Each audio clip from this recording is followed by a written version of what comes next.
Hi friends, நம்ம புளியோதரை recipe எப்படி செய்கிறதுன்னு தான் பார்க்க போகிறோம். வாங்க. ஒரு கமலாரஞ்சு சைஸ் அளவுக்கு புளி எடுத்திருக்கேன். 2 டேபிள் ஸ்பூன் அளவுக்கு கல்லுப்பு, அது எல்லாத்தையும் தண்ணியில் ஊற வச்சுருங்க. ஊற வச்சு நல்லா திக்காக கரைச்சிக்கோங்க. இந்த விட இன்னும் திக்காக கரைக்க முடிஞ்சாலும் கரைச்சிக்கோங்க. அதுக்கப்புறம் ஒரு எண்ணெய் சட்டியில் கொஞ்சமாக எண்ணெய் விட்டு 1 டீஸ்பூன் கடுகு போடுங்க. அது நல்லா பொரிஞ்சதுக்கப்புறம் 1 டீஸ்பூன் அளவுக்கு கடலைப்பருப்பு சேர்த்துக்கோங்க.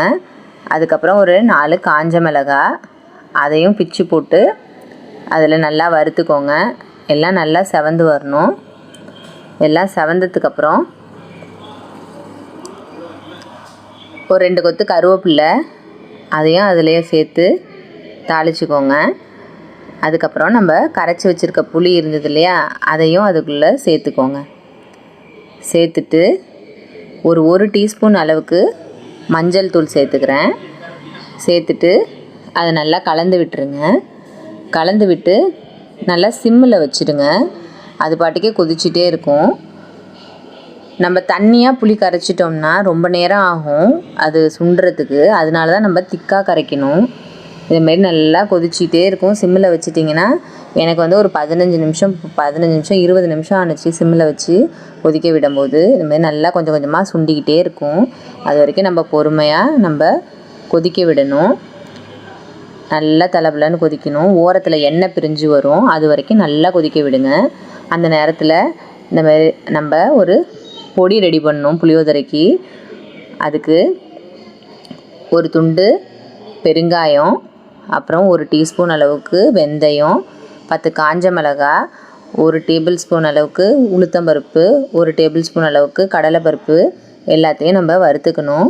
ஃபஸ்ட்டு ஒரு எண்ணெய் சட்டியில் கொஞ்சமாக எண்ணெய் விட்டு ஃபஸ்ட்டு பெருங்காயத்தை நல்லா பொரிய விட்டு எடுத்துக்குங்க. அதுக்கப்புறம் அந்த எண்ணெயிலேயே 10 காஞ்ச மிளகாயையும் போட்டு நல்லா வறுத்துக்கோங்க. வறுத்து எல்லாத்தையும் அள்ளி வச்சுக்கோங்க. அதுக்கப்புறம் 1 டீஸ்பூன் அளவுக்கு வெந்தயத்தை அடுத்தது சேர்த்து நல்லா பொரிய விட்டுருங்க. இது எல்லாத்தையும் தனித்தனியாக தான் நம்ம வறுக்கணும். ஏன்னா ஒன்றும் வேறு சைஸில் இருக்குது இல்லையா, ஒரே நேரத்தில் போட்டு வறுத்தோம்னா ஒன்று வறுபடும், ஒன்று வறுபடாமல் போயிடும். அதனால தான் நம்ம தனித்தனியாக சேர்த்துக்கிறோம். அதுக்கப்புறம் கடலைப்பருப்பை சேர்த்துட்டு கொஞ்சம் நேரம் கழித்து அதில் உளுத்தம்பருப்பை சேர்த்துக்கோங்க. அது ரெண்டும் நல்லா செவக்க வறுத்துக்க வேண்டியதான். சிம்மில் வச்சே வருங்க. ஹையில் வச்சிங்கன்னா கரிஞ்சு போயிடும். அதனால் சிம்மில் வச்சு கொஞ்சம் கைவிடாமல் பொறுமையாக கிளறி விடுங்க. நல்லா செவந்து வந்துடும்.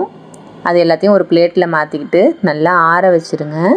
ஆறினதுக்கப்புறம் ஒரு மிக்ஸி ஜாரில் அதை சேர்த்து நல்லா நைஸாக பொடி பண்ணிக்கோங்க. குறைன்னு இருந்தால் வாயில் தென்படும், அது நல்லா இருக்காது. நல்லா நைஸாகவே பொடி பண்ணிக்கோங்க. இந்த மாதிரி நல்லா திக்காக வந்துருச்சு பாருங்கள். அதுலேருந்து தளபலன்னு கொதித்து அதுலேருந்து புளிக்காய்ச்சல் வந்து வெளியில் ஸ்ப்ளிட்டாக ஆரம்பிக்கும், நம்ம தெரிக்கும் வெளியில். அந்த நேரத்தில் நம்ம என்ன செஞ்சுக்கலான்னா, இந்த பொடியை அதில் சேர்த்துக்கலாம். அதை பொடி வந்து சேர்த்த உடனே அப்படியே இறுகிடும். நம்ம நிப்பாட்டிட்டு அந்த பொடியை கலந்துக்கலாம். ஒரு அரிசி வந்து 70% வெந்ததுக்கு அப்புறமே நம்ம வடிச்சிட்டோம்னா கரெக்டாக இருக்கும், உதிரியாக இருக்கிறதுக்கு. அதுக்கப்புறம் ஒரு தாம்பாளத்தில் அதை நல்லா கொட்டி ஆற வச்சுருங்க. ஒரு 150 ml நல்லெண்ணெய் சேர்த்துக்கிறேன். நல்லெண்ணெய் சேர்த்தா தான் நல்லா டேஸ்ட்டாக இருக்கும் புளியோதரை. அதுக்கப்புறம் அந்த நல்லெண்ணெய் சேர்த்து அந்த எண்ணெய் எல்லா இடத்துலையும் ஸ்ப்ரெட் ஆகிற மாதிரி நல்லா கலந்து விட்டுக்கிறேன். அதுக்கப்புறம் சாதம் ஆறி இருக்கணும் நல்லா. அதுக்கப்புறம் இந்த புளியோதரை சூடாக இருந்தால் கூட பரவாயில்ல, அப்படியே கலந்துக்கலாம். புளியோதரை கொஞ்சம் கொஞ்சமாக சேர்த்து இப்படி பெரட்டி விட்டு கிளறி விடுங்க. நல்லா போட்டு மசித்த மாதிரிலாம் கிளறினீங்கன்னா சோறு குழஞ்சி போயிடும், நல்லா இருக்காது. உதிரியாக இருந்தால் தான் நல்லாயிருக்கும். இது ஒரு அரைப்பொடி சாதத்துக்கு இந்த புளிக்காய்ச்சல் அளவு கரெக்டான அளவு.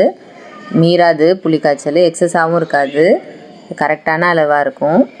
நல்லா அப்படியே கொஞ்சம் கொஞ்சமாக அடியிலேருந்து பெரட்டி விட்டு கலந்து விடுங்க. கொஞ்சம் கொஞ்சமாக இதுமாரி நல்லா கலந்து விட்டிங்கன்னா எல்லா இடத்துக்கும் ஸ்ப்ரெட் ஆகிடும். அதுக்கப்புறம் கடையில் நம்ம கடலை வாங்கி வச்சுருப்போம் இல்லையா, அதை தோலெல்லாம் நீக்கிட்டு 2 உடச்சிங்கன்னா இதுமாதிரி கடைசியாக புளியோதரை கலந்ததுக்கப்புறம் அதை கலந்து விட்டிங்கன்னா நல்லா டேஸ்ட்டாக இருக்கும். ஃபஸ்ட்லேயே புளிக்காய்ச்சலில் போட்டோம்னா அது சவுக்குன்னு இருக்கும். கடைசியாக கலந்திங்கன்னா அது நல்லா டேஸ்ட்டு, அந்த நல்லாயிருக்கும். இதுமாரி எல்லாத்தையும் ஒன்று சேர கலந்துட்டிங்கன்னா புளியோதரை ரெடி ஆகிடும்.